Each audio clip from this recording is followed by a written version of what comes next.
Forever. Dog. Two girls, one life. This week on the podcast, Twins by Caroline B. Cooney.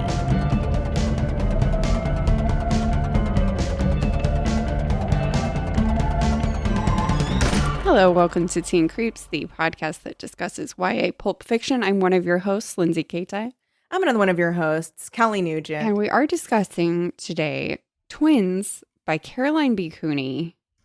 And I'm sorry, I was caught off guard by that tagline. Yes. Because if you say two girls, Yes, what are you I thinking know. of? I know. You're thinking of the sitcom Two Broke Girls. Yeah, that's what you're thinking of. Yes. You're thinking of the movie Two and a Half Men. The movie.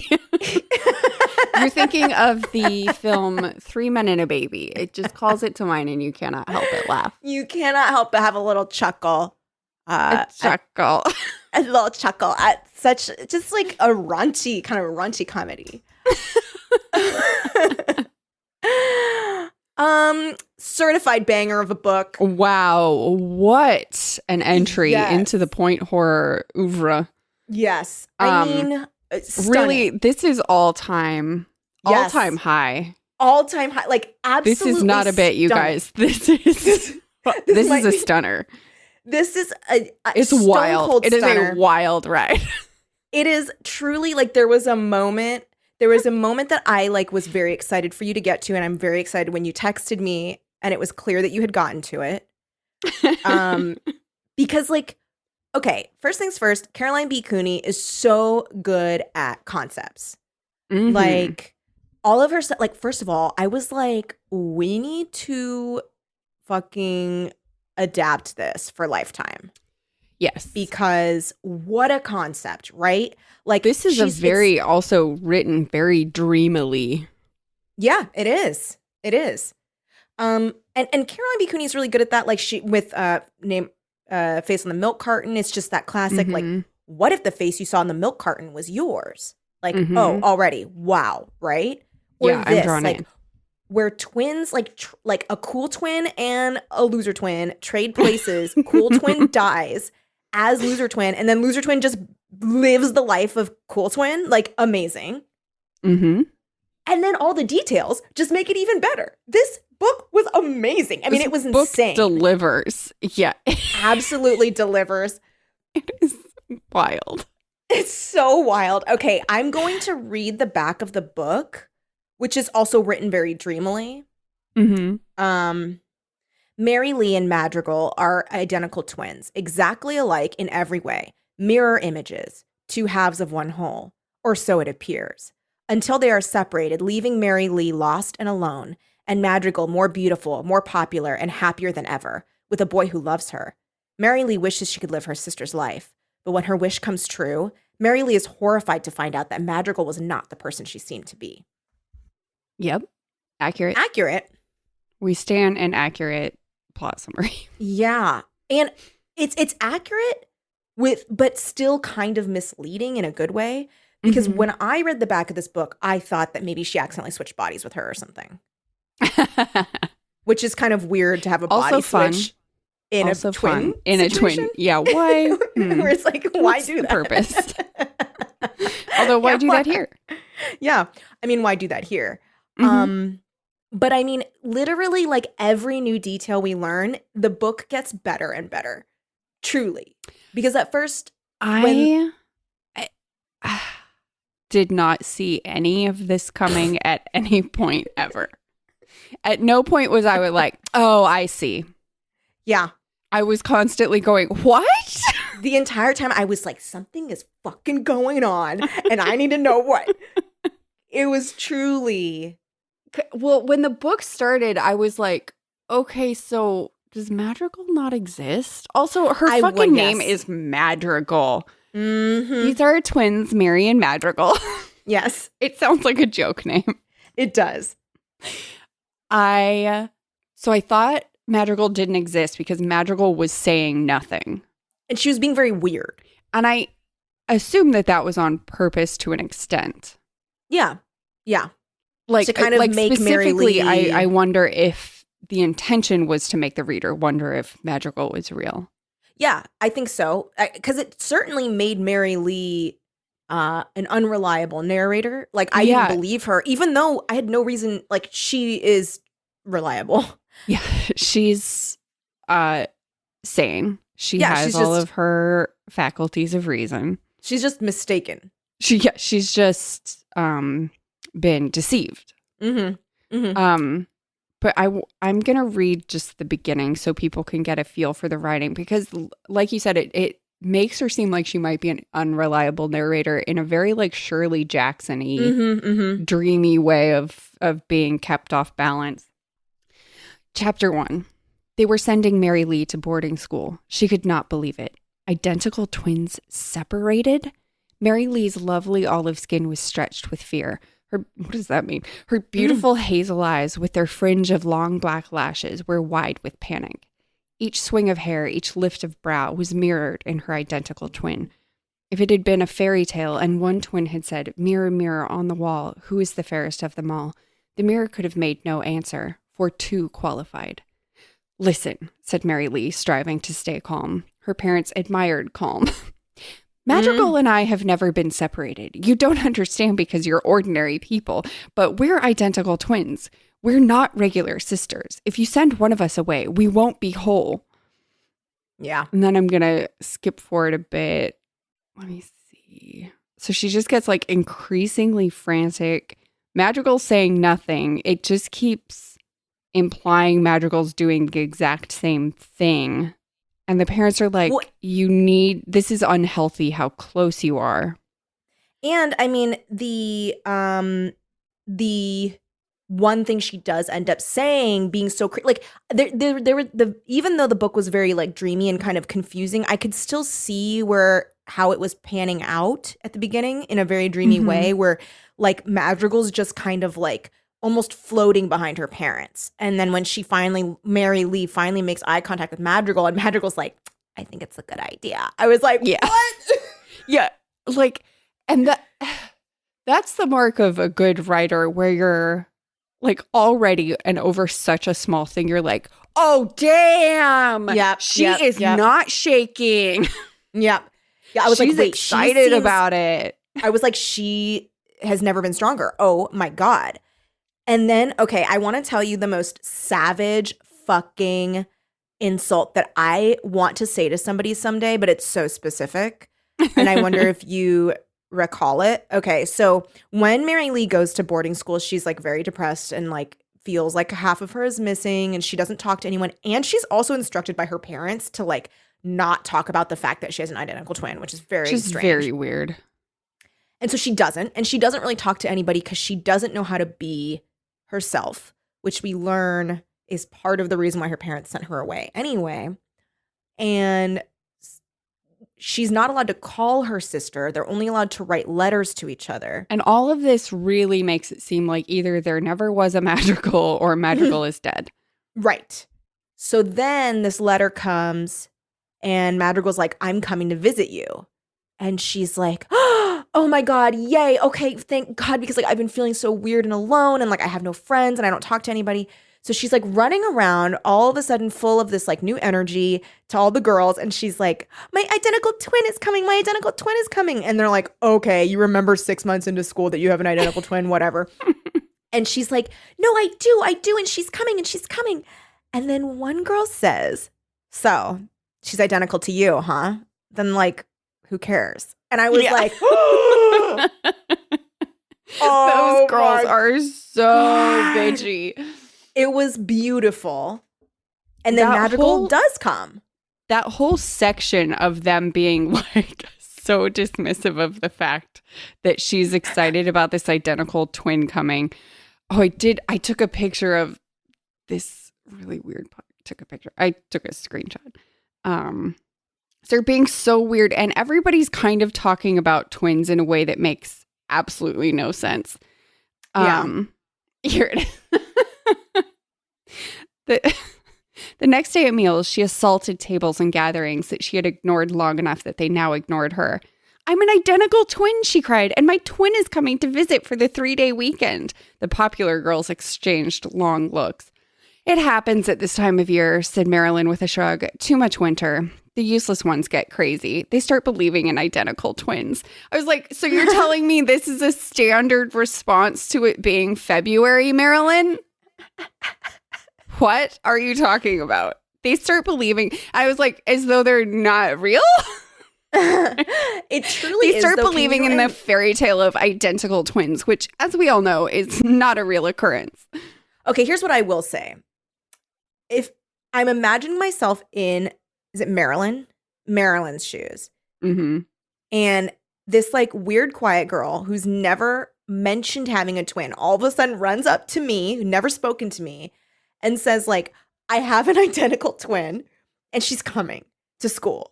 I would be like, okay, but like I can't believe you because like, Yeah. why are I would why also are think she you- was lying. 100%. Yes, 100%. But it is Like, funny their you've phrasing. never like, talked to believing us in them. before. No. And now you are talking to us and you're going on about an identical twin. You are lying. You're a liar. Yeah, you're a liar. But she's not. And we learn that Madrigal's real because she comes to school and she's like very popular and beautiful and has all these stories and everybody fucking loves her.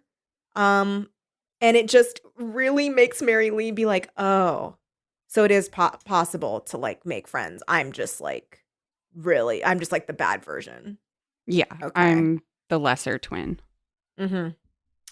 And that whole time, I also really felt for Mary Lee when like Madrigal gets out her ski clothes. So Madrigal's like, let's go skiing.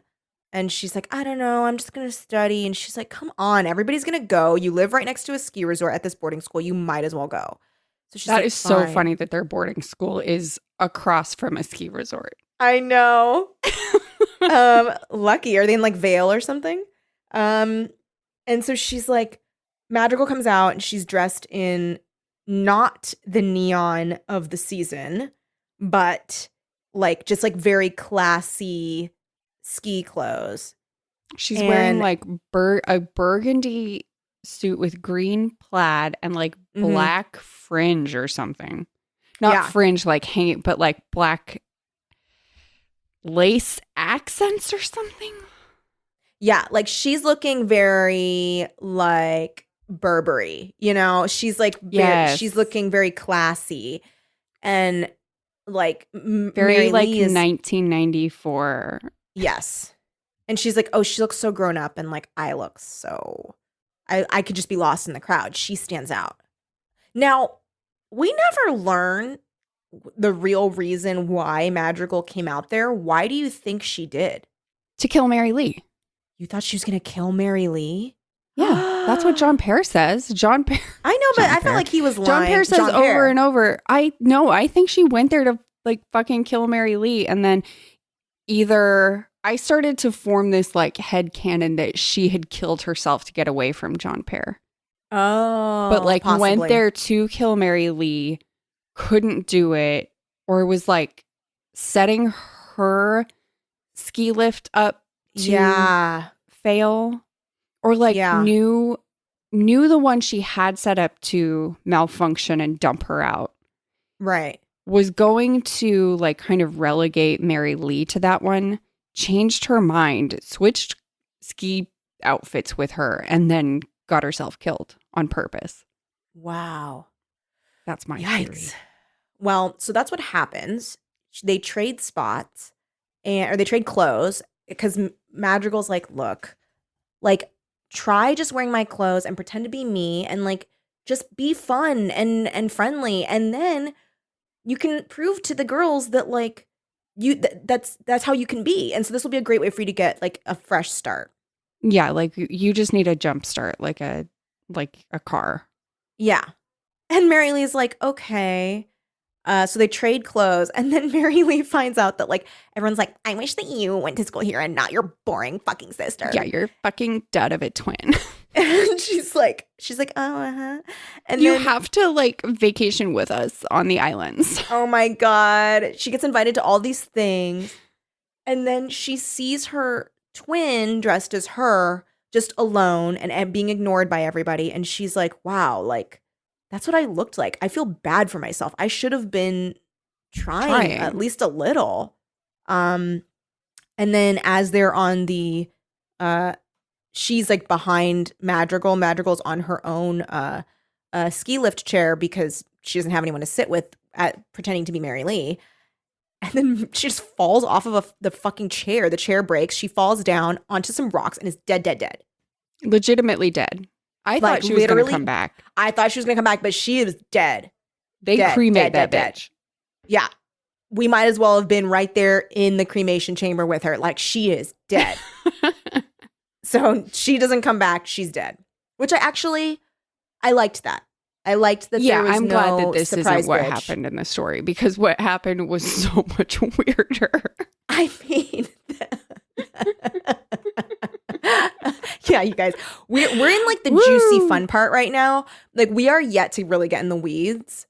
We have not reached the surrealist, like, Lynchian nightmare that this book becomes. Because there is a specific moment in which I felt the couch fall away under me. Because I was like, I was like, wait, what? He does what? I can't picture what's happening. I was like, exactly. Happening? I was like, does he have control over them? Yes. Also, okay. I mean, we will get, okay. There are like two moments. Okay, I'm thinking of two moments. There's one that's earlier, and then there's one that's later. Because you're now reminding me when you said, does he have control over them? I was like, what is the status of this town? Like, there's a lot happening. There's a leather gang? So, okay. So she, and she keeps talking to Madrigal, and Madrigal's like, I have this wonderful boyfriend. This is before Madrigal dies. And Madrigal's like, I have this wonderful boyfriend. His name is John Pear. And they just keep calling him John Pear. John Pear. Over and over. Name. John Pear. JON space PEAR. John Pear. And Mary Lee is like, you never told me about your boyfriend. Oh, and then when she's like, do you ever talk to John Pear about me? And Madrigal's like, no. She's like, okay. I want him only to love me as me. Yeah, I don't right. want him to think there could even be two of us. Oh my God, I forgot what he keeps saying to her too. Oh my God. Mm-hmm. Fuck. Okay. So Mary Lee's like, her sister dies and she's freaking out. She's like, I'm Mary Lee. Because everyone's like, Mary Lee's dead. Mary Lee died. And she's like, I'm Mary Lee. And they're like, no, she's not. The problem is she's not saying I'm Mary Lee. They're like, oh, so sorry, Madrigal. And she just goes, Mary Lee. And they're like, tragic what happened to her, Mary Lee. And she's like, no, Mary Lee. And they're like, yes, so sad. Or I think there's one time where she says, there's one time she says it. I think she's at the hospital. Mm-hmm. She's like, I'm Mary Lee. And they're like, twins do this a lot. Tragic. Like, this is really sad. We should sedate her again. So they just keep sedating her. And she's like, And her parents come and they're being kind of weird, but they're, upset. A kid just died. Right. Their kid. And they take her home. Whose kid? Hard to say. Coincidentally, it was theirs. They take her home and she goes to her own fucking funeral. I would have eaten this shit up as a 13-year-old. Oh, yeah. Except nobody says anything nice. And so that's a nightmare. No, absolute nightmare that no one says anything about her because no one knows anything about her. But and she no later one comes finds up out. to Madrigal, a.k.a. Mary Lee, to like express their condolences. And she's like, gosh, I feel so alone. Yeah, she's like, wow, I really left no print on anybody. But we learn later it's because everyone's terrified of Madrigal. Because Madrigal's fucking evil and weird. Madrigal's evil and strange. It's like this fucked up Bonnie and Clyde situation. Mm-hmm. It's like if everyone in Heathers knew what Christian Slater and Winona Ryder were doing. Yes. And we're just like, I don't know. Just like, we can't tell anyone, but like, that's really, but like, we're not friends. No. So she comes back, and at first people are like, oh, I'm sorry for your loss in her French class. and and she kind of is noticing that the principal's afraid of her, and she's like, this is weird, but whatever. Maybe he just doesn't know how to deal with grief. And then she sees there's this girl that she's had exactly 2 experiences with people outside of her twin. One was going shopping with Scarlett at the mall, and one was like going on a date for strawberry sundaes with Scarlett's brother Van, which is just very adorable. Mm-hmm. So she sees Scarlett and Van, and she's like, hey. And Van is like, get the fuck away from my sister, you bitch. You fucking cracked out. Fucking crazy.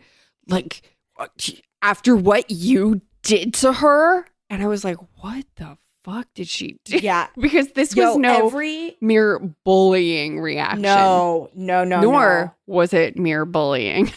No, it was not. Like, truly, like, with every moment, I was like, oh, damn, we're going to find out some gossip right now. Like, I was like, every moment, I was like, oh my God. Like, this moment, I was like, what was Madrigal fucking up to? Yep. And, oh, that's the other thing. Mary Lee's, like, in the house, and she overhears her parents saying, I don't miss her. Like, I feel bad, but at least it's something like... Let me just see if I can find it. Because what they're saying is if one of them had to truly go, horrifying. Yeah. No, they were saying if they were like losing a daughter is hard, but if one of them had to go. If we had to lose one, the right I'm glad one. it was that one. And then the mom is like, are we making a mistake? And the dad is like, no, having twins was the mistake. And I was like, you can't control that. I was like, were they an experiment? Like, I was truly like, what? How? How are they a mistake? I don't understand. It's so good. And then, so then she's like, oh, Van, like, I still have a crush on you. And I really want to be friends with Scarlett. But, like, obviously Madrigal did something to them that was, like, horrible. But I don't know what. And, then she meets John Pear. Let me tell you something. Finally, Madrigal's boyfriend, who she talked about endlessly. And who's been mentioned never really probably 50 described. Times. I was fully repulsed by John Pear. Oh, yeah. He really sounds terrifying. I'll read the description of him. Yes, please. Let me see. Because, I mean, he is so weird. He's so weird. No, he's like, you guys think that like you don't even know that this kind of person could exist. Okay. Yes. He's okay. Okay. You do it. Here's John Pear. He was there watching her. It had to be him. It could be no one else. Yellow flecks like gold beneath the waters glittered in his eyes. John Pear. His red cheeks grew redder, a rising fever for her. His breathing was too fast, and his wide chest rose and fell like a signal, forcing her own pulse faster. Next to him, the other boys, even though they were seniors, were mere reeds without muscle or brawn. He was a man. God. He was so handsome, and yet not handsome at all, but roughly crude, a mix that gave her the same sinking dizziness she'd felt when she entered the school. John Pear, she thought, and the 2 words of his name, this is so fucking weird, seemed precious and perfect. John Pear. And now he's mine. I have it all. But she said nothing to him. She could think of nothing to say. She knew not one single thing with which to start a conversation. His smile broke like thin ice over black water, like danger. Blah, blah, blah. But John Pear's look was not romantic, not affectionate, but fierce. Their eyes locked as if in combat. She was afraid of him. Slowly, she made a partial turn away from John Pear, pretending to hear the French assignment. He slowly winked, terrifying, slowly shifted his own gaze, slowly bestowed upon her the corner of a smile. It was only a wink, but it was sickeningly violent and completely sexy. Her blood pounded in her ears. The bell rang. It startled her heart. Like, what? Here, okay. He was next to her. She shivered with extraordinary heat and felt herself glow. He touched her cheek in an unusual way, dotting it vertically with the very tip of his fingers. A real face-off moment. I can't. She thought the touch would penetrate right into her brain and give her away. Through the pads of his fingers, he would discover somebody else's brain living in that identical flesh. But it did not happen. Did you miss our little gifts to each other, Madrigal? He whispered. What? The gifts thing, I was like, I'm scared. Let me see if I can find another John Pear description in here, because now he's talking to her, blah, blah, blah. Courage grew in her. Come, she said. Walk me to my next class, John Pear. All right, his name is Jon space Pear. John Pear. John Pear. His eyes were Just like call a him John. tiger's. John Pear. His eyes Jean were like Pear. a tiger's, the pupils vertical. You want to do it again, What? don't you? He said to her, and I was like, oh, I guess they had sex. He's a cat man. Wait, how? And then this is the part where I went, who is this person? Wait, okay. I think this is going to be the moment she where said, I heart screamed. beating wildly, wondering what it was. I am John Pear, he said softly, as if beginning an incantation, as if he were an emperor reminding his subject who he was. What? Okay, wait. I am John Pear. You need. Can you get to the part where, like, I think I literally said out loud, "What the fuck?" When he does something. Well, do you know what I'm talking of course, yes. That is when I texted you, what is this book? But that moment when he says, I am John Pear, I was like, Pear. what's happening? She has Also, said like- your name like 5 times. Hey, Teen Creeps listeners, do you want to make a difference in the world and a difference on your face? Well, guess what, baby? Thrive Cosmetics is here, and it is awesome. Thrive Cosmetics products are made with clean, high-performance, skin-loving ingredients. Guess what? Not only is it highlighting your best features, their products actually improve your skin over time. Plus, all their products are formulated without parabens, sulfates, and phthalates. And don't worry, boo-boo, Thrive Cosmetics never tests on animals. They're Leaping Bunny and PETA certified as 100% vegan and cruelty-free. Plus, Thrive Cosmetics has a bigger-than-beauty mission. For every product purchased, they commit to support nonprofit partners with a donation of funds or products. This is truly unique and inspiring, and it goes to show that beauty goes beyond being skin deep. All right, so I got the Liquid Lash Extensions Mascara, which was awesome. Oh my gosh. Giving me long, beautiful, alluring eyelashes that just woofed a puff of air at people every time I flutter my lashes at them. Also, I got the Brilliant Eye Brightener with just a flash and a dash. I've got a beautiful smoky eye. Get yourself on board with Thrive Cosmetics. Their products are the best that I've ever used, and their bigger than beauty mission is truly inspiring. You are going to love them as much as I do. Visit thrivecosmetics.com/teencreeps for 15% off of your first order. This is an exclusive offer that you can only get here. That's Thrive, CAUSEMETICS.com/teencreeps for 15% off your first order. thrivecosmetics.com/teencreeps.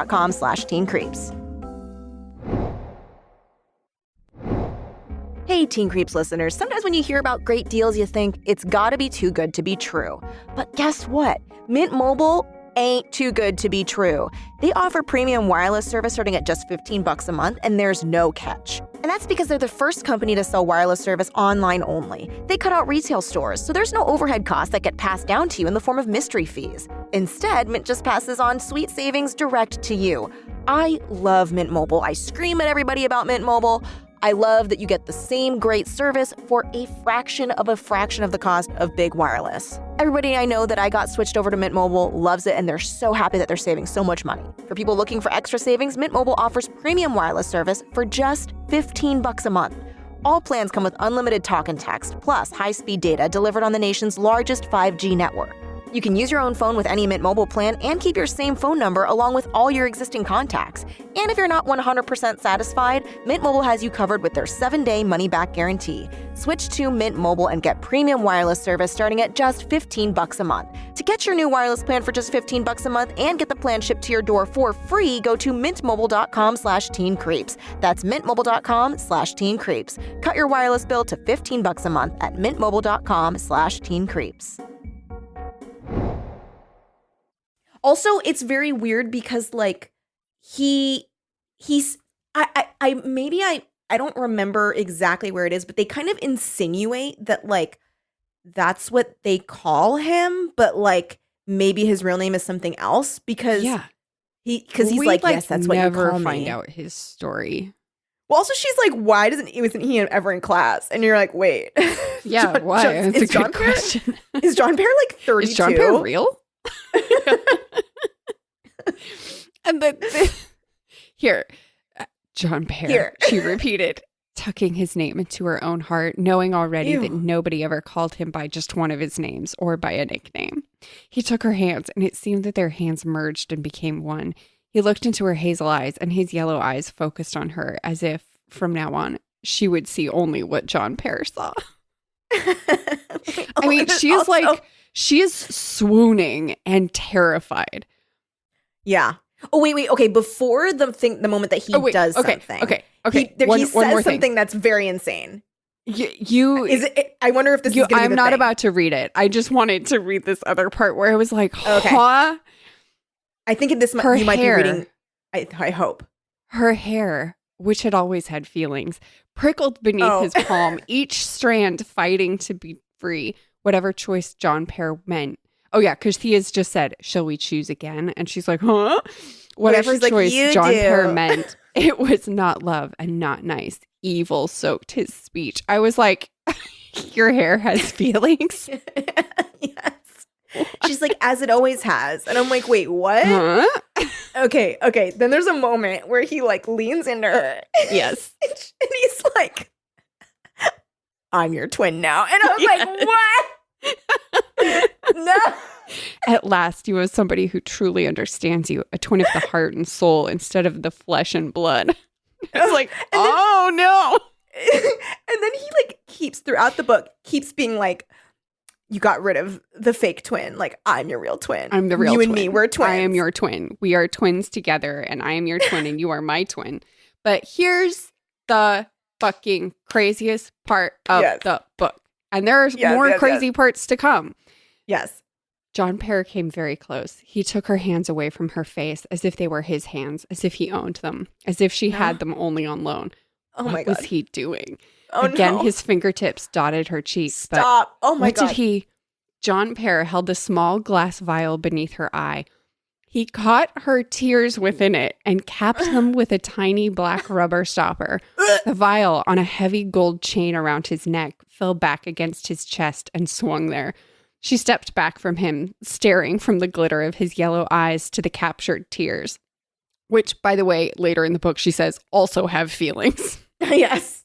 One tear remained caught in her long lashes, and this he touched with a bare finger, transferring the tear to himself. He looked down onto her tear like somebody telling fortunes, and a wild and boyish smile crossed his face. He ate the tear.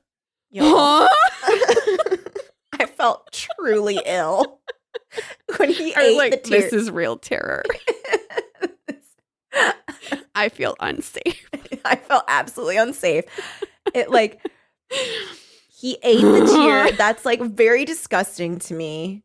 It says, just as Mary Lee had always been able to feel her hair, so she could feel her stolen tear. Oh my God. And he's wearing, you guys, he's wearing a slippery silk vest and then a fucking glass vial around his neck with a tear in it. Oh my God. This is And some she says- edgelord shit. Why was he dressed like that? Why didn't he wear jeans and a shirt like everybody else? What kind of statement was John Pear making? I am your twin now. Now there was a sick and frightening statement. I lost my twin, John Pear. You cannot replace her. Nobody, nothing could replace her. Dude, okay, so hold on. So he's just wearing, I bet you he's wearing slacks. Mm-hmm. Slacks and a silk vest. Mm-hmm. Is he wearing a shirt? It doesn't specify, but I assume. Oh God. He's so like edgelordy, like, oh, he's disgusting. So funny. He He's thinks so that disgusting. he is a creepy man in an anime. I was just gonna say an anime creepy guy. He is. And also, okay, so he thinks he's that. And okay, I understand that that technically what he is doing, what he and Madrigal were doing was pretty evil, Mm-hmm. but it did seem like a step down of like, Eating her tears. yeah, from eating the tears. Until it got to the part with the rats, I would Okay, agree. the rats were very I confusing was because like, so confused. okay. So he's like, you have to choose, and she's like, you do it, because she's also like, I don't know what the She's fuck. also trying to fake that she's still Madrigal. yeah. She's like, I don't know if I did it last, maybe your turn. And he's like, I did it last time, Madrigal, and she's like, oh, I remember. And he's like, oh yeah. fine, I'll pick. And so he chooses this like sophomore who's younger than them and is like very chatty and excited to be included in something. Katie. Katie, poor Katie. And they're like, we're going to this party. You want to come with us? And she's like, yeah, sure.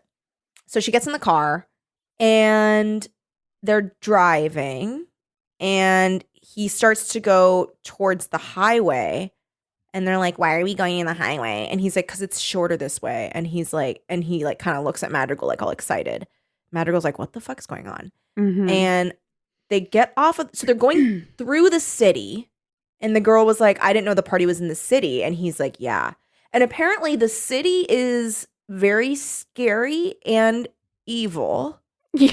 And full of rats. Full of giant rats. Like, we're not exaggerating. It was like to a point where I think there were like, I'm gonna read Like- a description. yeah, like mass wise, more rats than people. Like he's some sort of Willard. Yeah, And it's kind of controls Willardy. rats. Yeah, no, he is Willardy He is because Willardy. of what happens. So, all right.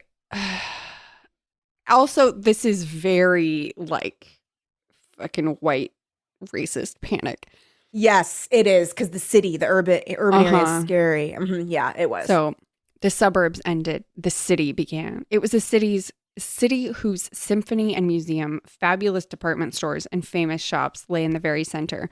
Ring upon ring of abandoned wrecks of buildings circled the safe part. The safe part. Joke. This was not a city with safe parts, was contained in a very small area. People drove into the city only on the raised highway, keeping themselves a story higher than the human debris below. What? It was a place where garbage was permanent and graffiti was vicious. This is racist as fuck.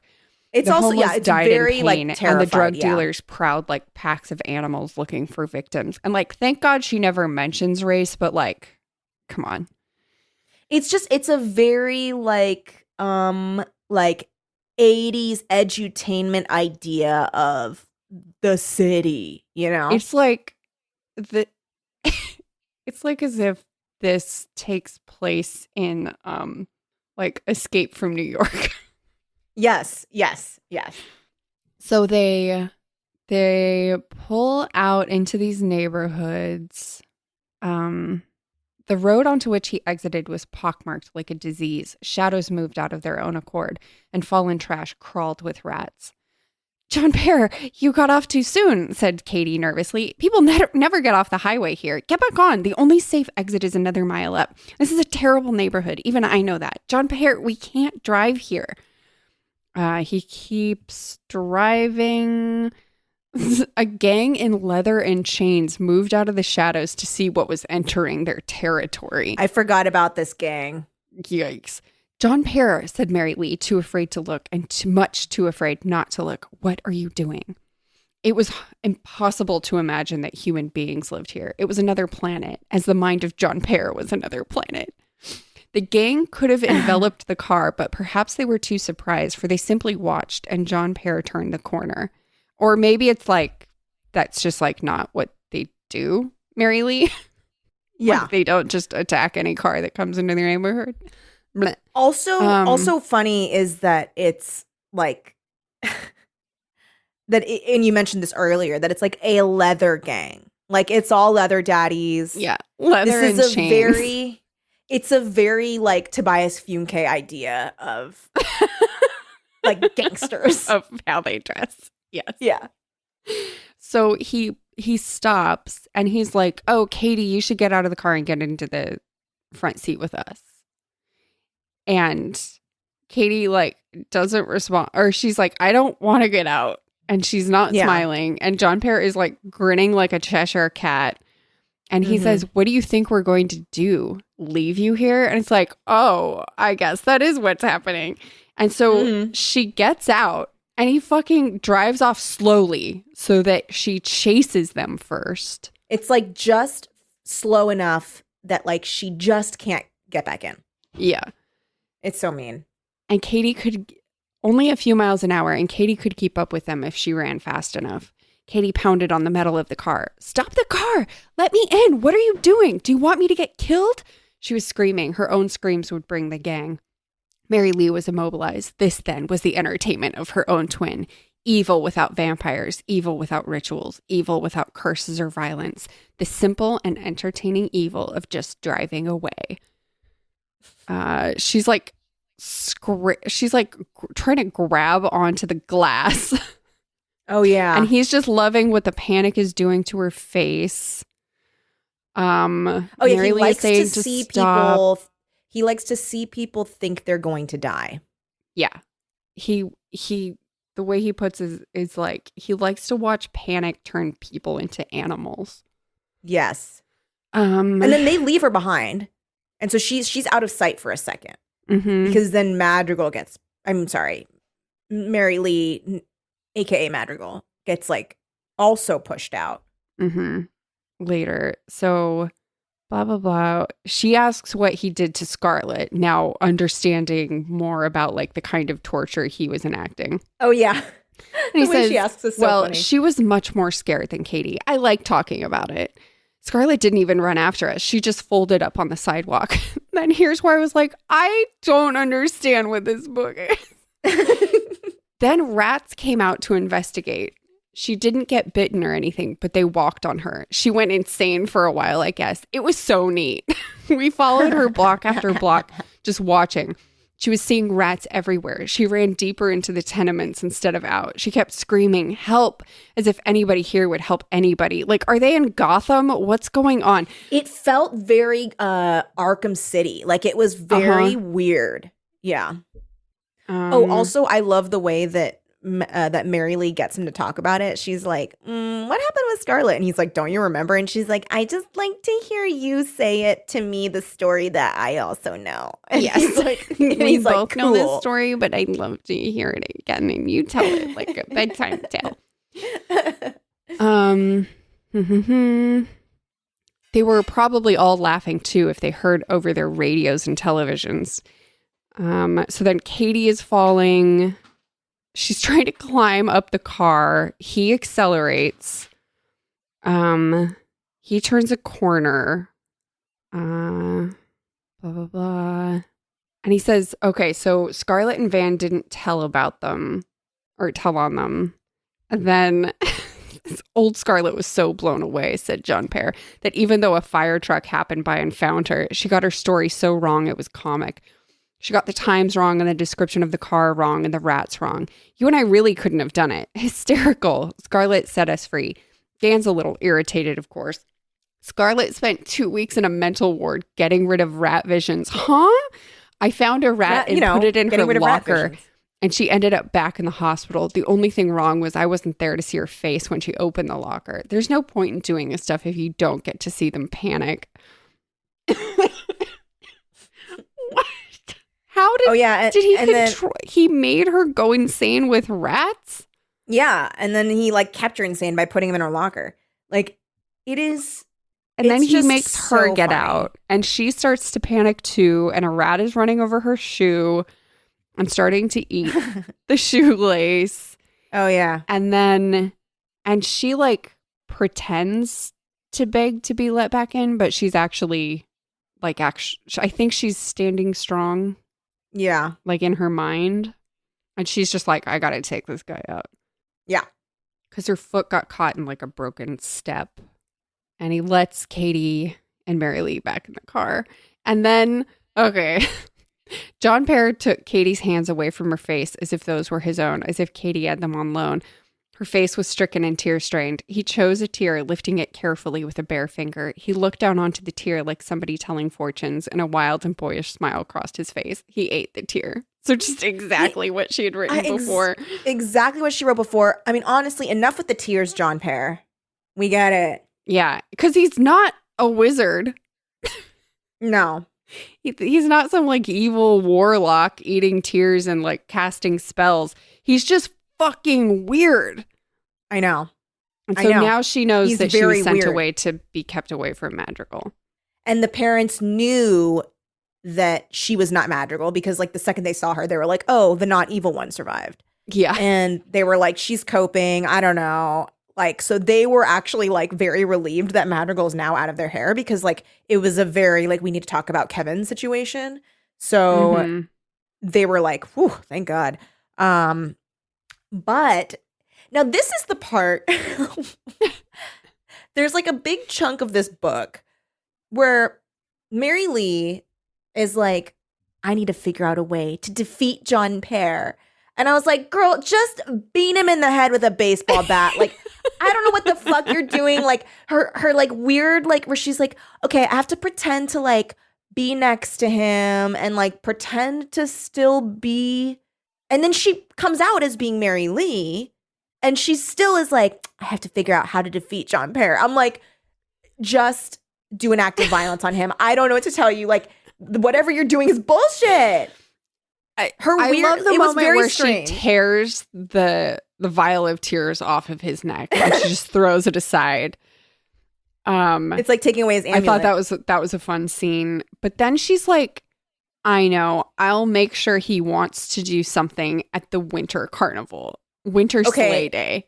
The winter sleigh day. And then when he gets really excited about it, because like she's like, I challenge you. Whatever you do, don't do something evil at winter sleigh day. But she's like trying Like to get knowing him to full do well. Yes. And so he says to her, we'll have a contest, you and me, Mary Lee. Welcome to my playground. There are no rules. There is no such thing as fair play. I don't give warnings. I will win. And she's like, Win at what? she's like, ah! and then, he then like freaks out and like tries to beat up Van. So she gets in between them. And John Pear says, Madrigal, this is my game. And she's like, these are people. They aren't a game. And then because he accuses her of liking Van because he's like, there's no good people in the world. And she's like, Van's a good person. He's like, you want to fuck Van? And she's like, oops, shit.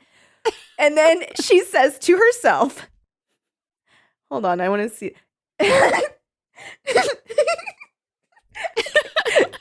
Giggles are very funny. She goes, nobody blocked the path of John Pear. John like, Pear if you say so. is legendary. Legendary John Pear. It very, very funny. Oh, and then she thought, who is John Pear? She thought, staring at his fury. Oh, so this is before he knows that she's Mary Lee. Oh, okay. I remember I had to go back and take a picture of nobody blocked the path of John Pear. Understandable. Oh, okay. So then this is the part. Okay. So she's like staring at herself in the mirror and talking to Madrigal, where she's like, I'm mad at you, Madrigal. You knew better. I don't care how powerful or exciting John Pear was. You could have just chosen not to be a part of it. How could you do that? Oh, because she finds out that John Pear and Madrigal watched someone drown. And she goes, oh, yeah, well, you and I forgot about that. That's actually terrible. Yeah.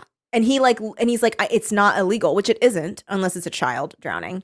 You have no duty to help. So you cannot be found criminally liable. Really? Yeah. I guess that makes sense because you'd be risking yourself too. It's horrible though. It's just like, yeah. So the only time that it's that you are required to help is if you had something to do with what put the person in peril, or if it is a child, because you have a a duty to children. Okay, so then she's like, Madrigal, I forgive you. You're still my twin, my beloved twin, still my beloved sister. You are still half of me, and I am still half of you. I love you, Madrigal. Rest in peace, Madrigal. I am Mary Lee, and I will beat John Pear. It's This so anime. Like very VC Andrews too. Yes, it's very VC Andrews. It's very anime. It's very like Mm-hmm. it's just like a lot of these like declarations by Mary Lee where she's like, "This simply will not stand, John Pear." For I am Mary Lee, the other twin. You are childish, John Pear. Don't you dare do anything at Winter Sleigh Day. John Pear, I will cross paths with you, for my vote is not for this. She's so fucking dweeby. I think Yes. like there's like Mary Lee is very dorky, and especially when like okay, so then you think the craziest of crazy is over, correct? Mm-mm. Incorrect. Because we Incorrect. still have Winter Sleigh Day. And then John Pear is like more like SLAY Day to her. And she's like, I'm scared. Oh no, he respelled it and now it means something different. Pun. An evil pun. Oh. What won't he stoop to? So he does this like despicable pun, and she's like scared, but she's ready because she's gonna take him down somehow. She actually does not have a plan, but she's like, I'm Zero gonna take plan. him down. She's no plan, zero plan. She's like, my plan is that I won't watch someone drown with him. Oh my God. I did like that Caroline B. Cooney was like, I can't have my main character murder somebody or be part of murder. So I'm just going to I'll have her just be like a do- conscientious objector. Like a weird lottery story. Truly. And everything happens so much in a flash too. Yeah, I was like, wait, did that just happen? Yes. So they're all out on the ice. And the certain parts of the water or of the ice are still too thin to go on. So the area that they do this like ice skating race on is like the thicker part. And everybody knows like don't go on to the thinner part of the ice. And everybody is she's standing with John Pear, which even then I was like, why is she going to the Winter Sleigh Day with John Pear? Whatever. To like So watch him, I guess. Oh yeah. So okay, I've been talking a lot. Do you want to see what happens? I have read so many passages. Please continue. Okay, so she's like, John, you're evil, and he's like, I'm gonna like pick you up and drop you on the ice. So he does it, and she's like, ow, my butt. And she looks up, and there's like a group of students led by Van, and they're like, sup, John Pear. We heard you like to watch people drown. And also they're armed with icicles, which is insane. They Uh-huh. all have like icicles that will melt if they try to murder him. And he's like, what's up, guys? And at first he's all cocky, but then he starts to get scared when he realizes that they are armed and they're surrounding him. And they're like, what if we watch you drown, John Pear? And she's like, guys, we can't stoop to this. If he were to drown, we have to save him. And everyone's like, shut the fuck up, Mary Lee. And then this little kid who's like They skating on the literally ice. vote. They literally vote. vote. Like Katie says, I vote to have John Pear drown. And they all go, second. All in favor? Aye. All opposed? And they laughed because nobody is doing it. And then Mary Lee says, I am opposed. Oh, that's right. She's like, guys. We have to be decent, whether John Pear is or not. That's right. She's like, we have to be the good we want to see in the world. And everyone's like, okay, whatever. And then this kid is like skating and he accidentally goes into where it's too thin and falls through the ice. And he's actually closest to where John Pear is right now. And Mary Lee, for some reason, thinks that John Pear will save this child. She's like, Nonsense. it's your chance to prove Yeah. yourself. And he's like, LOL. He's like half chubbing watching this kid fucking drown. He's like, no, I'm not going to save them. Which is pretty stupid because if he had, then he would have saved himself. That's true. He would have saved himself. But Mary Lee's like, fine, I'll save the child. And she goes over and she falls in the ice. And so everybody has to save her. And in the hubbub. She, better than that, runs to him, punches through the ice with her that's right. fists. That's pretty tight. And then pulls this kid up. Yeah. And then she kind of like falls into the water a little bit. So people are pulling her out. And she looks around and she's like, was John Parr a phantom this whole time? He's gone. And then everyone's like, Mary Lee, you must be freezing. Let's take you to the shore. Oh my God, come over here. And she sees John Parr under the Do you ice. mind if I read this part? Please read it. I was Please like, read it. huh? So yeah, they're like, your ski suit's turning to ice. Come on, let's move it. But when she moved it, she saw the colors in the water, bright bleeding colors beneath the churned ice floating in the frigid water. She stepped forward to see more clearly, and Geordie and Kip, Kenneth and Stephen stepped between her and the ice. It'll freeze over again, said Geordie. Temperature's dropping as we speak, said Kip. Time to go in, said Van. This mob, her new friends. Had they held him under? Had they trampled him when she thought they were rushing to rescue Brian? That's a little boy. Or had John Parr slipped of his own accord, and just as he never rescued anybody, nobody rescued him? Which of these boys and girls had shrugged and let him drown? Or had he let himself drown? Had he known, for a few seconds at least, how evil he was? I will never know what Madrigal really planned to do on that visit, she thought. I will never know why she switched ski suits with me, or what would have happened if the ski lift hadn't broken. And unless I ask, I will never know how John Parr found his way beneath the ice to stay there until spring.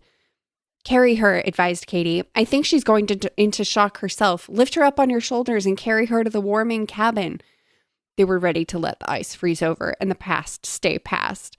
And they lift her up in the air, and everybody's like shouting and cheering because they're like, oh, I guess she's like Princess of Winter Sleigh Day. Hooray! That part was so strange. Thinking there must have been a vote they didn't know about. There was a vote, thought Mary Lee, and I voted no. I have to remember that. I wasn't able to stop evil, but I didn't stand and watch it either. John Parr didn't win. I won. I'm Mary Lee, and I'm glad. That part, I was like, okay, Caroline B. Kinney. It's crazy because she says, and unless I ask, I will never know how John Parr found his way beneath the ice. And so she doesn't. She doesn't. She's like, doesn't I ask. won. Honestly, she's like, I'm such a good person because I did not push him under the ice. However, it's really nice when Mob Rule just like completely does everything for you. Because like sometimes, you know what, a broken clock strikes twice a day. She's so like, and when she's like, I am Mary Lee and I'm glad, I was like, like you're still like a really weak person. It's still a really weak person. You're still just like a big dud. Yeah, you're like a dud person. Like, Fucking milk dud of a human.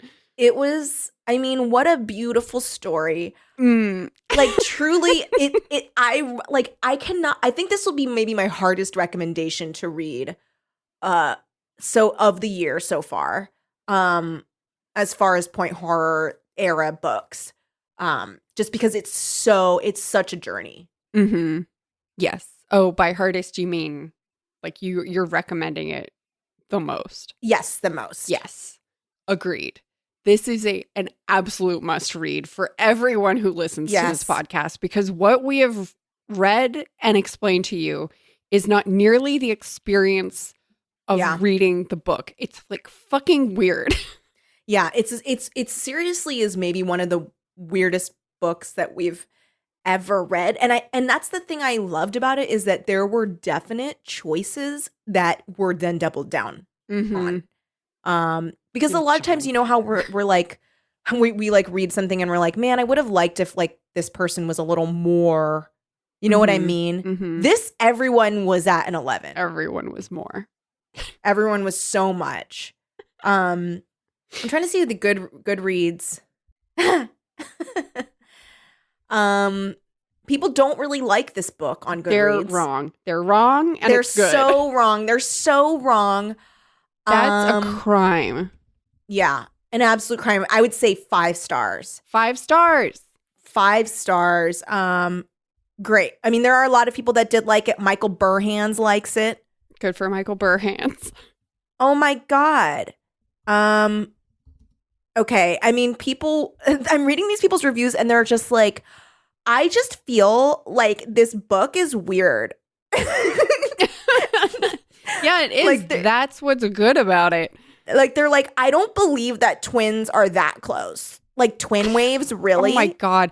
What a boring ass take. I don't Oh my God, this believe person- twins are that wait, close. okay, hold on, I wait. didn't like it. Wait. Ready? Uh-huh. Okay, the way that this review ends is, okay, I'm tired of writing now and I want to watch Bones. So I'm going to end this review. My dad loaded all the seasons up to season 6 on my computer, so I'm going to catch up on my Bones. I'm rambling now. So Twins is a good book and I recommend it as a quick read. But if you're looking for something deep, well, it's not here. Oh, what a perfect review. Stunning. Absolutely perfect. Stunning. 5 stars on that review. Oh, this person gave it 2 stars. Held my interest, but was just okay. Clean story. Incorrect. Incorrect. Okay, Green Glasses rated it 1 star. What? This book was really weird. God, embrace it, you assholes. Oh my God. Oh, I'm so Okay. sorry. It was interesting. Oh, also, they don't like that they call him John Pear too much. I'm sorry. No. They're wrong. No. And then all the reasons that we love it, they're like, this is stupid. Like, they don't like that he says Winter Sleigh Day, SLAY. That is so stupid. This is bad. See, here we go. Oh, man. Ivan Chan, a king. Ready? I always wondered how being a twin felt. Twins are fascinating people that can be similar and different. But after reading this book, I realized how those similarities and differences lead to hatred and evilness. Oh, Whoa. Okay. I just left a review to try to help Oh, its thank general. goodness. I hope every person on earth understands the meaning of respect and think about your actions because we're humans. We may annoy people. We may tend to do things that others may not like, but living life to the fullest is something I learned from this book. What? Go with your guts and be safe. This book was despair, but exciting and a great way to tell the way a twin feels from one point of view and how the others feel. Ivan Chan, I love you. Oh, somebody in their review said reread this for episode 7 of the Teenage Scream podcast, Oh. which also reviews 90s teen horror. This was April Mhm. 12th, 2017. I bet this person hosts the podcast. Kirsty. Oh my I mean, God. I support suggesting your own podcast. I support that as well. I was saying, oh my God, because somebody doesn't like the book because they think that Mary Lee really should have been renamed Mary Sue. And I'm like, in what way? In No. what way is Mary How Lee? is she? Again, I'm She's, like, sorry, but incorrect. Terrible. She's like very bad at everything and is very terrible. Oh my God. Another mention of Teenage Scream. The brand is strong. Yeah, it was a strong brand. I honestly loved this book. I think it was pure camp. I mean, come on. It was so next level. Like, a guy is eating tears. They're watching Michael and Burhan's you said this review. You mentioned him, right? Yes, Michael Burhan. Did you read the whole thing? No. Okay. Yet another really good but very uncomfortable book from Caroline B. Cooney. It was very good and compelling and as uncomfortable as a hair shirt. Her books always seem to find little nooks and crannies of the human psyche and exploit them. And then here is where I disagree with Mr. Burhans. Even though her books are never fun, I read them all because they are always thought-provoking and worth the read. Okay, I'm going to tell you something about what I think Michael Burhans thinks this book is, because he's saying it's a very uncomfortable book. So I think maybe he thinks this book is too disturbing because he's like, it's not fun, but it's worth it to really understand the nooks and crannies of the human psyche. It's a thinker. It is a so thinker. Funny because I was like, this is a fun ass ride. No, this is an absolute roller coaster. Mm-hmm. Loved it. Loved it.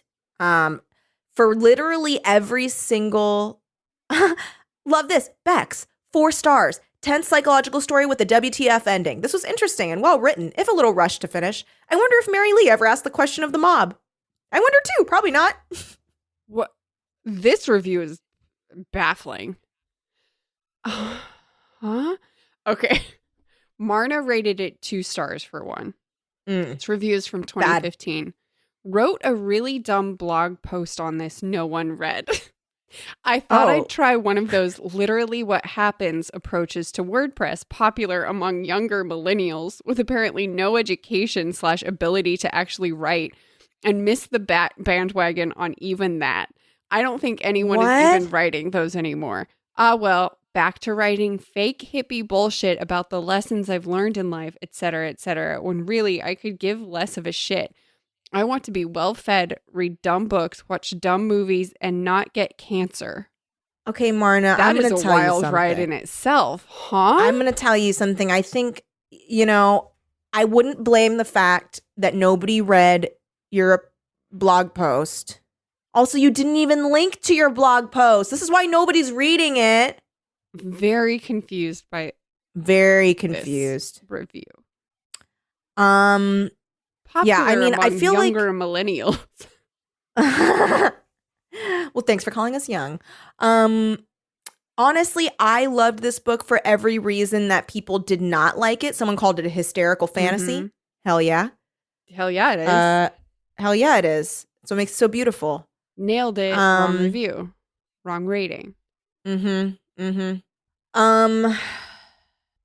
So funny. Anyway, a must read. An absolute must read. Absolutely.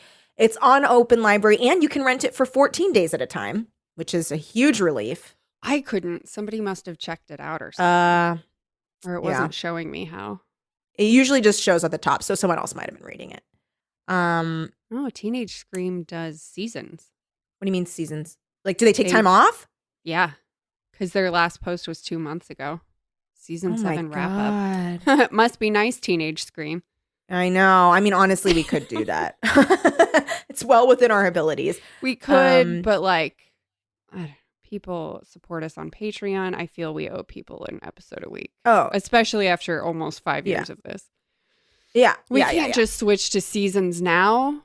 Yeah. But they're smarter. They're smarter. They are smarter because they did it from the beginning. Mm-hmm. Which is why we occasionally are burned out. Oh, they've also been doing it for 2 years. Oh. See that they did it with they knew exactly what they were doing and they right away. Whatever. It must be nice. I have no idea how to I just need to tell you something. Mm-hmm. Because this happened to me and I needed to share it with you and I didn't know how to segue it. So I'm just going to say it. Oh, right. Yes. So I went to the Huntington Library, which is a huge, if you're not familiar with it, it's a very big botanical garden for listeners who might not know. And I actually really suggest it as a distancing thing to do. I've been thinking about going.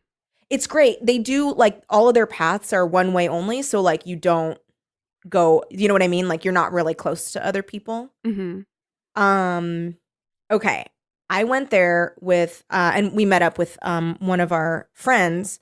And so that way we were able to safely distance. It was really nice. And they don't allow you to bring in food. So you can bring in a little snack, but you can't bring in sandwiches because then that would require you to take off your mask for too long and blah, blah, blah. So they're actually really good about it. And they check your mask in your bag when you go in to make sure it's a good enough mask.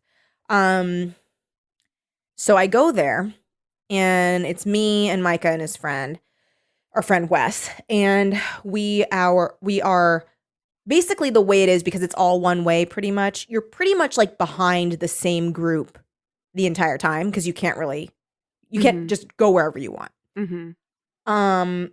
And okay.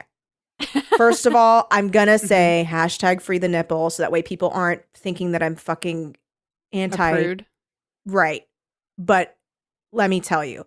Mhm. Okay, for context, from my observations, this was a man and his significant other, and so it's this couple, this guy and this girl, and his parents, and I think they were meeting her for the first time. Mhm. So great place to choose, right? Yeah, sure. Parents A love little Huntington Garden. activity. Mhm. Yeah. So they're together in this group, and that's what I'm learning as I'm eavesdropping, because I do love eavesdropping. Sure. She is like kind of floopy. Like she's just very like, I'm a manic pixie dream girl kind of behavior, just for context. Okay. Gotcha. They are like often just the three of them, the parents and the son, and she is like rolling around in a field. You know what I mean? Like she's like doing lots of like look at me behavior. Okay. But is she literally rolling around in a field? Yeah. She was like, Oh, look, wow. it gets interesting. So she was too hot because she was wearing a long sleeve shirt. So she had purchased a shirt from the gift shop, Mhm. and she was like, I need a change. There are also plenty of bathrooms around. Okay. Uh-huh. Takes off her shirt, doesn't no. go anywhere. Doesn't go anywhere. Just takes off her shirt, titties out. No bra. No Just bra? just titties out. Oh my Yeah. God. Takes off the shirt, titties out. And also, I need you to understand that the guy and his parents are very like quiet, nice Midwestern people. So like they are very scandalized by this, but they don't do anything. Everyone's just frozen. So she takes off the long sleeve shirt and she puts on the short sleeve shirt. And then her shoe breaks shortly after, possibly like, because she's wearing like a chunky heel. This is shocking.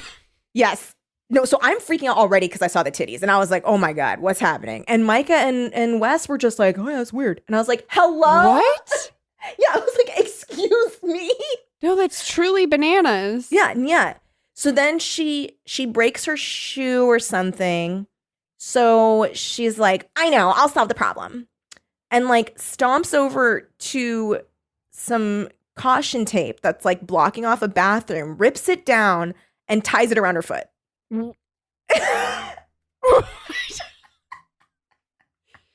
Wow, this is the clearest example of real life manic Yes. pixie dream girl behavior Yes. I've ever heard. Yes. And she was just very like she was doing like a lot of other little things that were very like, look at me. Like, aren't I being so Wow. whimsical? And then we were trying to find a place to sit down so that my friend could eat his muffin away from people, because there's like some fields and like open areas. Mm-hmm. And so we were like, oh, let's go over to there's this like little pond area where you can spread out pretty, like no one in sight. Mm-hmm. And she like walks up to us and is like, there's this really magical spot like over there, and like tells us like where to go. And the whole time I was just like, this is the person who took off her shirt and tied it. I can look at the caution tape around your foot. So I was just like frozen staring at her. I like didn't know what to do. I was just like, oh my God. And Micah and Wes were just like very normal, and they were just like, oh, thanks. And we Wow. left. But I was like, hello. I was like, am I fucking crazy? Like, That girl is too much. yeah, too much, right? And also like, There is a difference between posting photos of yourself on Instagram sure, and not getting shamed for it, right. and like putting that on other people in real life who did not sign up for it. Absolutely. Because I wasn't That scrolling is Instagram, you know? I was a at bit the of consent. garden. Yeah. No, yeah, it was just, and it was very interesting because like, okay, her method of like getting privacy to change her shirt was to face away from the group she was with and towards us. And I was just like, I was like, I mean, I if a guy just- took off his shirt, I'd be like, just find somewhere else. to yeah, do I it, think, man. and that's the thing. That's- I think that I would feel that as well. I would be like, what are you doing? Especially because it was a very like, look at me type behavior. Yeah. It really wasn't a desperation situation. Oof. Yeah. What a handful. Oh, and her boyfriend was the kind of guy who talked like this. I just need you to know that. So she's like, the rubber band that I was using around my shoe wasn't working. And he was like, well, I told you that the rubber band wouldn't work. And I was like, what is this couple? And they were literally like haunting my thoughts. And Micah and Wes didn't care. Somehow. Huh? That's weirder to me somehow than the shirt, even. Oh, no. Well, because it's like, okay, that shirt thing didn't really get as much attention as I was hoping. I'll just literally wear caution tape around my foot so that people look at me. Well, it was truly, Lindsay, I want to say 1 minute max after the shirt thing, she did the caution tape thing. And I was just like, so alert, tiring. Alert. So tiring. Yeah, really tiring. Also, I was like panicking because I was just like, I'm the only person noticing this. Why am I the only person noticing? Like I was just like, I wish I were like a dog or a cat so that way I could just like stare at them without feeling, you know what I mean? Without feeling like you're not supposed to stare. But I truly was like, I need to know their story. I mean, she wanted me to. And I wanted to. That is I wanted choice. To know. That is a hard, weird choice. Yes. And I wanted to be a fly on the wall for the rest of the day because like I wanted to know the car ride home, mom and dad by themselves. You know what I mean? I want to know that of them being like, so, okay, we met his girlfriend.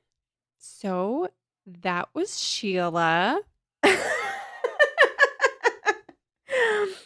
And I just need, okay, I need you to understand, and I think that this will all line up, okay, with the type of vibe she was, just so that you can get the full picture, okay?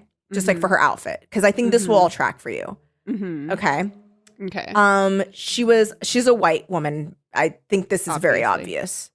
Okay, she's a white woman, very pale skin, kind of like just like my hair color, brown, like just like normal, like just very run of the mill brown, slightly wavy hair. Hair down. Hair is down. She was wearing a like, okay, the skirt was a little bit around knee length, like jagged hemline. So like up and down, you know? Two layers. An inner layer that's like a slip layer. Outer layer is like crepey and flowy. Okay. With like flowers on it, like big watercolor flowers. Her shirt was her first shirt was a matching piece that was like a mesh, like that still crepey material outside with like a little tank top underneath. But she did take off the little tank top also, which is why the titties were out. So it was like a top skirt combo. Okay. Long sleeve though, with the crepe that goes all the way down, skin tight. And the shoes were chunky heeled Mary Janes, and the strap like broke. Okay. And they're black. Oh, actually they were open toed though. So like they were like, you know, that chunky look of like a Mary Jane, but then like just imagine the toe part is off. Right.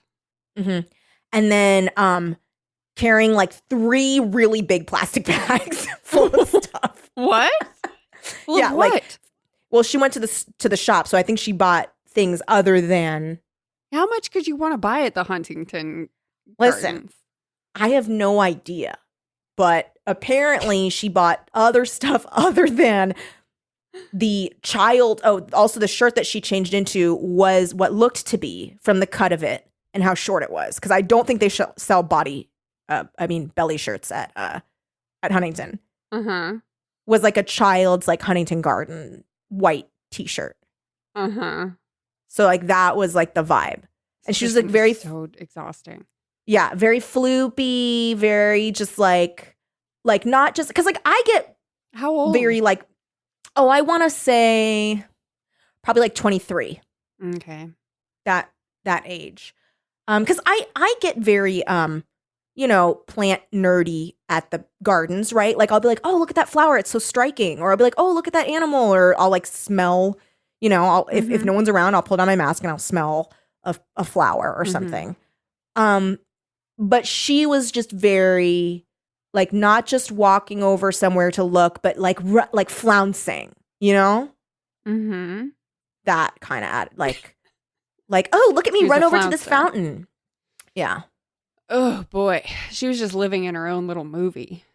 Oh yeah, main character syndrome for sure. Like she thought she Mhm. was in 500 Days of Summer. Mm-hmm. Which is weird because that's like way older than her time. That is way older. She wouldn't even know what it is. So I was having a panic attack watching this situation. Especially because the people I was with were just like, oh yeah. I And do was not like, understand that. hello. So I was like, truly, I wish that I could trade you out for somebody else that would be freaking out like me. Oh my God. I need to switch you out. Mm-hmm. I need to bench you. Yeah, for me I need to someone like, else. change I my don't party understand. companions. How was Micah not freaking out about this? Because he was trying to be like polite. Okay. He was, because we were pretty close. And like, not close, obviously, for safety reasons. Like Right. we were probably like 50 feet away, but definitely close enough that they could probably hear it when I was like, what the fuck is that? I was like, he's staring. And he'd be like, Kelly, let's go. And I'd be like, do we not see this? Are we not going to acknowledge the truth of this reality? But anyway, Wow. that was my thing that I was like, I need to tell Lindsay because like I think I'll get some solidarity. Yes. What? Thank you. One time, my first improv class in Los Angeles at Groundlings, Mm. there was a what's the word? I'm kind of batty, loopy girl Mhm. there. There's older always than me. I think she was there's probably always more one. like 40, Right. late 30s maybe. And she's doing a scene, and it's like a first date scene. And she's Mhm. being way too weird on this date to try to be funny. Mm-hmm. And then literally takes her shirt off in the scene rather than miming Oh my it. Just God. fully takes I her shirt off, can't. boobs I out. can't. No I bra. can't. Oh, what? And the teacher stopped the scene. He was like, put your shirt back on right now. Never, ever Oh do my that on God. stage. Oh my God. Never. If you want to mime, like already that wasn't the right choice for that scene. That was Right. a panic move. It's like taking out a gun Yes. or killing And she, yourself on like, stage. It's like killing yourself on stage. Exactly. She just fully took her clothes off. He's like, you need to mime those things. Yeah. And yeah. like yeah. similarly, don't touch the other people you're in the scene with. Yeah. You can't do that. It was Ugh. wild. Ugh. Ugh. Ugh. Mhm. I can't. I feel such cringe at that. It was bad. Um, It was really bad. I was What like, did you do? Did you just I gasp? was Did you like just- 22 at the time, and I was like looking around, youngest person in class by far. Yeah. Yeah. Oh my God. I mean, that's so Ryan was telling me about one time that she was in an improv scene and someone on her team killed himself in the scene. So she just left him on the stage. Well, he left her first. Yeah. Because she was like, I don't need to be here for this. Just left. You can't do this to me. Yeah, don't fucking do this. What are you doing?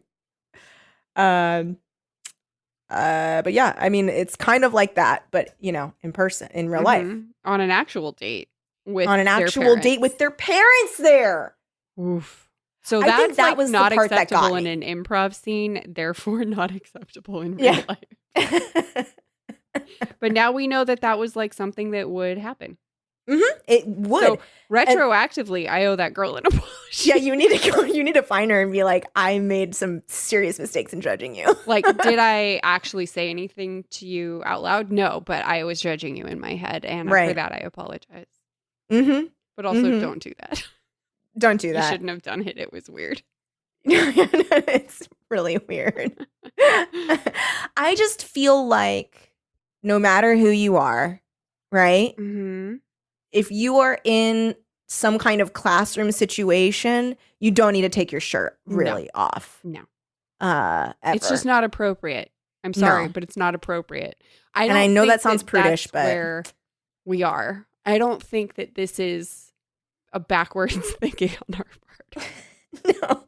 I don't think we're on the wrong side of history on this. I think that you shouldn't just like fully bare your breasts at a public place. No. And no matter what kind of breasts they are, I don't think they need to really be out. Like if you're doing one of those, I'm in a desert, there's no one around, I'm standing on a rock, I'm naked, posting a photo on Instagram, fine. Mm-hmm. Yeah, or even honestly, like you're at the beach and you're at like a beachside cafe where like it's like on the strand. You know what I'm saying? And everyone's like that. Well, if that's like Fine. if you're on like a nude beach, then yeah, go for it. If that's Yeah, the known standard, right. sure. It's what people do. I think that's what the thing is. Just look around. If you're the only person taking your shirt off, like At the don't do it. Huntington Library and Gardens, don't. Yeah. I would say at the Huntington Library and Gardens, you probably don't need to take your shirt off Mm-mm. at all. And like, is it sort of tricky? Like, well, somebody's got to be first if this is what's done. Somebody's got to be the first Right. one to take their shirt off, but it's not what's done. You will know beforehand if you are in a place that's okay with your shirt being off. I mean, I'm just going to tell you right now, there were no shirts are coming off vibes. Yes.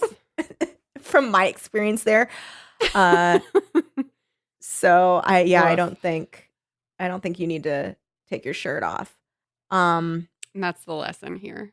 So that's the lesson, and that's what we learned from Twins. Yes. Please read it. It's very good. Mm-hmm. Thank you for listening, everybody. We really appreciate you. And thank you to our supporters on Patreon. If you'd like to support the show, go to patreon.com/teencreeps. We have different levels with different, like perks and more episodes that you can access that way. And thank you. We give a special shout out to our Patreon producers who give it the $15 level. Thank you to Amanda Nangle, Ann Dwyer, Ashley Fritz, Brian Petty II, Claire Moore, Courtney McPhail, Danielle Lamana, Danny, Emily Pooley, Emma, Emma Murray, Gabriela Santiago, Gianna Fernandez, Grace Armstrong, Jeremy Kronk, Jessica Smith Harper, Jonathan Venable, Jordan Kolwick, Karen Lewis, Kat Miller, Katie Lilly, Katie Olsner, Kelly Burns, Chris Dorina, Landry Desmond, Laura Hooper, Lonnie Martin, Luke Bartek, Manjale Wolschlager, Marcy Raquel Blackwell, Marco Pavlicic, Melody, Megan Lozier, Micah Eunice, Miguel Camacho, Miranda Hester, Molly Marks, Noah, Oscar Gallegos, Randy Klett, Rashad Black, Rogue Kalahua, Saoirse Descaro, Sarah, Sarah Jaggers, Sarah Nichelle, Sarah Wallen, Sasha Gibson, Sydney Bollinger, Tristan Buckner, Victoria Beck, Victoria Gray. and Victoria Valdez. Thank you. Thanks, everyone. We appreciate you. And next week, we are reading. The Stalker by Carol Ellis. Ooh. Ooh, I made that noise. scary stalkers. Ooh, spooky. Yeah. Yeah, we really appreciate you guys. Thank you for listening. We'll catch you next week. In the meantime, wear a mask, get vaccinated as soon as you can, and keep it creepy. Forever Dog. This has been a Forever Dog production. Executive produced by Kelly Nugent, Lindsay Katai, Brett Boehm, Joe Cilio, and Alex Ramsey. For more original podcasts, please visit foreverdogpodcasts.com and subscribe to our shows on Apple Podcasts, Spotify, or wherever you get your podcasts. Keep up with the latest Forever Dog news by following us on Twitter and Instagram @ForeverDogTeam and liking our page on Facebook.